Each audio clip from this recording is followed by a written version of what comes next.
कहते हैं इंसान अगर ठान ले तो क्या कुछ नहीं कर सकता। अगर इरादे बड़े हो तो हर समस्या अपने आप छोटी हो जाती है। आपकी स्टोरी.com पर आज हम आपको एक ऐसे ही व्यक्तित्व के बारे में बताने वाले हैं जो न सिर्फ आज के कोरोना जैसी वैश्विक महामारी में अपना भरपूर सामाजिक योगदान देने का काम कर रहे हैं, बल्कि विदेश की अच्छी खासी नौकरी छोड़ अपने देश की मिट्टी के लिए निस्वार्थ भाव से काम करते आ रहे हैं। इनके कार्यों की जितनी सराहना की जाए कम है। हिमाचल प्रदेश के कांगड़ा जिले के रहने वाले अशोक पठानिया एक ऐसे व्यक्तित्व हैं जो निस्वार्थ भाव से देश और समाज की सेवा में हमेशा तत्पर रहते हैं। कोरोना जैसी महामारी में अशोक पठानिया जी अपनी जान की बिना फिक्र किए लोगों की सुरक्षा के लिए न सिर्फ निःशुल्क मास्क बांटने का काम कर रहे हैं, बल्कि खुद से अपने शहर को सैनिटाइज करने का काम भी बड़े लगन के साथ कर रहे हैं।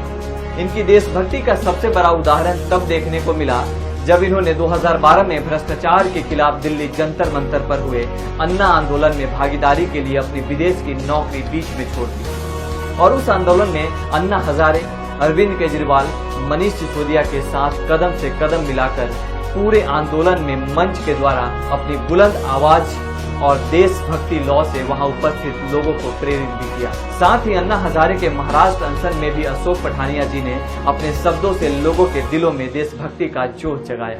अशोक पठानिया जी ने महिला सशक्तिकरण को ध्यान में रखते हुए हमेशा के लिए विदेश की नौकरी छोड़ दी और वर्ष 2019 में गृहिणी स्वयं स्वरोजगार संघ की स्थापना की। इस संस्था से इन्होंने उन महिलाओं को जोड़ा जो सुबह घर के काम के बाद के समय को सदुपयोग में लाना चाहती थी और खुद आत्मनिर्भर बनना चाहती थी। देखते ही देखते इनके इस संस्था से कई महिलाएं जुड़ी और उनके माध्यम से नींबू अचार, लहसुन अचार, आम अचार, आंवला अचार जैसे कई खाद्य उत्पाद का निर्माण शुरू हो गया।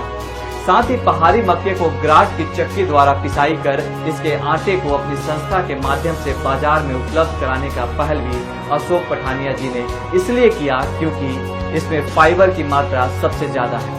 आज गृहिणी स्वयं स्वरोजगार संघ में सैकड़ों महिलाएं जुड़कर न सिर्फ आत्मनिर्भर हो रही है, बल्कि अपने घर की अर्थव्यवस्था को भी संभालने का काम कर रही है, जो पहले सिर्फ घर के मर्दों की जिम्मेदारी हुआ करती थी। अशोक पठानिया जी के इस अभियान में स्कूल और कॉलेज के छात्र एवं छात्राएं भी अब बढ़ चढ़कर हिस्सा ले रही हैं, जो अपने स्कूल और कॉलेज के बाद बचे समय का इस्तेमाल इनके संस्था के साथ जुड़कर कर रहे हैं। क्योंकि यह शहर पहाड़ों से घिरा है, इसलिए यहाँ औषधीय पौधे बहुत हैं। इसकी वजह से कई प्रकार के खाद्य उत्पाद का निर्माण संस्था से जुड़ी महिलाओं द्वारा किया जाता है और इसे कम कीमत पर बाजार में उपलब्ध करा महिलाओं और छात्रों को उनके समय का सदुपयोग कर उन्हें आर्थिक रूप से मजबूत करने का काम अशोक पठानिया जी द्वारा किया जाता है। अशोक पठानिया जी द्वारा संचालित गृहिणी स्वयं स्वरोजगार संघ भारत सरकार की पॉलिथीन मुक्त योजना को ध्यान में रखकर कपड़े के थैले का उत्पादन भी करती है ताकि शहर और देश को पॉलिथीन मुक्त बनाया जाए। अशोक पठानिया जी के अच्छे और मधुर संबंध कई राजनीतिक हस्तियों के साथ है, पर कभी भी इन्होंने इसका गलत फायदा नहीं उठाया। अशोक पठानिया जी के सामाजिक कार्यों की जितनी प्रशंसा की जाए कम है।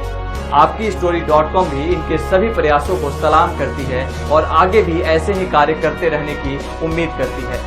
अगर आपको भी अशोक पठानिया जी का यह कार्य पसंद आया तो इस वीडियो को ज्यादा से ज्यादा शेयर करें ताकि और लोगों को इस वीडियो के माध्यम से प्रेरणा मिले। आप सभी का बहुत बहुत धन्यवाद।